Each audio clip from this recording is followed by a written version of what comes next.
Hey everybody, we are back. It's December 1st, so it's time for another fulfillment update on Groundskeeper. Let's dive in.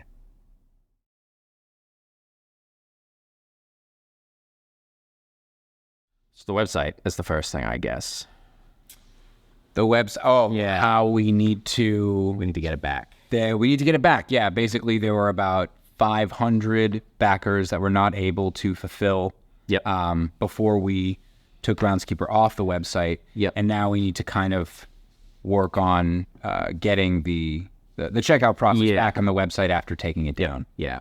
So unfortunately, when we rolled out all the website updates and the Christmas stuff, the Groundskeeper came down because we are going to be offering it long term, but not everything from the campaign. Right. It's going to be everything. Cabinets and stuff. The The things that are very labor intensive are probably going to stay Kickstarter exclusive. But things like cards and chips, we'll be able to buy year round. Yeah. So the only issue though is many people didn't make that deadline cutoff that we had initially proposed. Right. A significant enough amount that we can't bill people individually. Yeah. Our plan was to try and connect to those people and get you like an invoice and stuff, but there's just too many people for that to be really feasible in any kind of timely fashion. So we are going to be putting everything back up there and opening that up for you. We had hoped to do it, around now. It's going to take a little more time than that. I don't have a date, but as soon as we do, we will let you know. We'll probably just directly email blast anybody who has not completed their order yet, since we do have records on that. You can be on the lookout for that. And in the meantime, just hold tight. It's not going to affect fulfillment. Everything's going to get placed when it does. We actually have good news on the order front, I believe, right?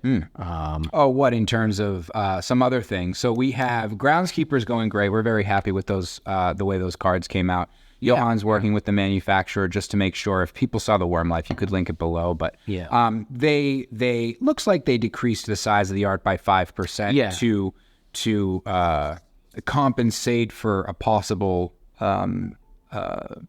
off-center printing. The cards looked very centered to me, and even let's say it even was a couple percent off, I would rather the larger art. I love the art on those cards, so they're working to make sure that is solidified. So those aren't ordered yet, but poker chips and the coins are ordered. Okay, and we have those guys have been great. They're different manufacturers, but they've both been high quality, fast, and reliable, and we've had no issues with any of it. Those have been looking great. The chips look great, the coins look great. We have had zero problems with them. So that's really exciting. And also, this is pretty minor, but if you wanted to include it, I can send you a photo.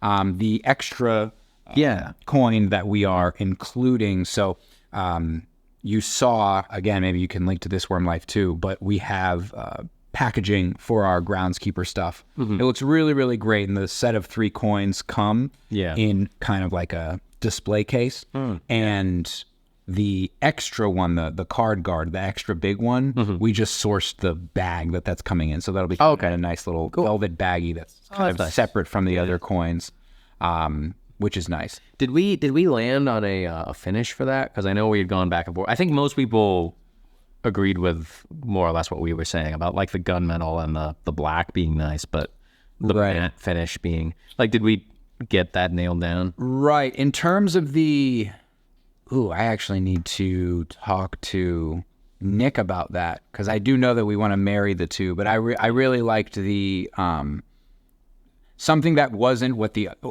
what the other 3 were, to kind of make it a little bit different. But I wish I could say something good right now, but I don't want to lie. Maybe you can get me rambling and then put the actual information in text below. Well, no, I mean, these things that, they move at the sleepy kind. Yeah, Nick would know that. Yep. Great. Okay. Well, that's in progress, so that's exciting.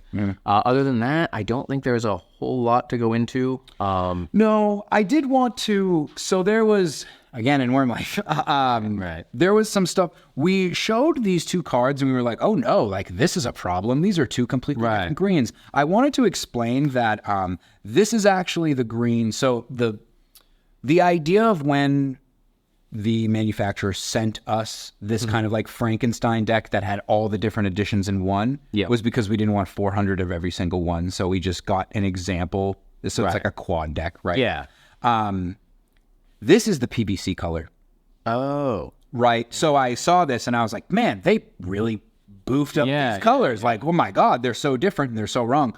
They're not. So obviously the color is a little bit different on the plastic rather than the paper. And, you know, certain like gradients and tones you can't get on certain materials. Gotcha. Yeah, because they didn't send us any of the PVC ones. Correct. They were all, we couldn't do a quarter of the deck plastic, but this is a slight color difference with the PVC deck. So they're not messing up colors. The colors are perfect. But what you're seeing is just a little bit more kind of vibrant color. That blue, same thing, a little bit more vibrant. Yeah.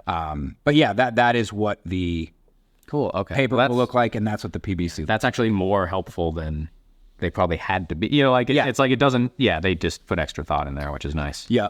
And I think we've showed it already, but we had the gilding that we have with these cards. They look very, very good. Yeah. Look very nice. So these are, I think we talked about these in Worm Life for the last update, but I figured I'd just bring it in because they actually, I don't know, it's very nice. Yeah, no, they are looking great. Very nice. Yeah. But I think that's all we have to cover for this one. Yep. Going into the holiday season here. Yep. And we'll be back top of next month with the latest. Quick aside, if people were interested, so everyone obviously knows that Omar of the Gentleman Wake was you know, a huge creative force behind this project. He actually has a campaign live now, and it's, you know, we've been working so closely together for so many months. Yeah. He has, other than our projects, it's been all Beetlebacks, what we've talked about. They're actually out now, finally, because he dealt with the same thing that we did. Right. So there were some delays to the projects, but these are out. We can link to it in the description. But they look really great. His thing, he loves a rhinoceros beetle, and now I have affinity for them now as well, ever since we did our bug promotion. But they're really cool. I mean, a fancy dressed up beetle with a monocle, like that's just fun. Yeah, that's just fun. So yeah, they look great. Omar always puts out quality stuff. A lot of great additions. And yeah, if you're a fan of Groundskeeper, you'll probably be a fan of this too. So if you're into some holiday shopping, go ahead and check out the campaign. Yeah, sounds good. Alrighty. Well, thanks everybody. That is all we got for now, and we'll be back top of January with the latest. See you next year. Have a good one.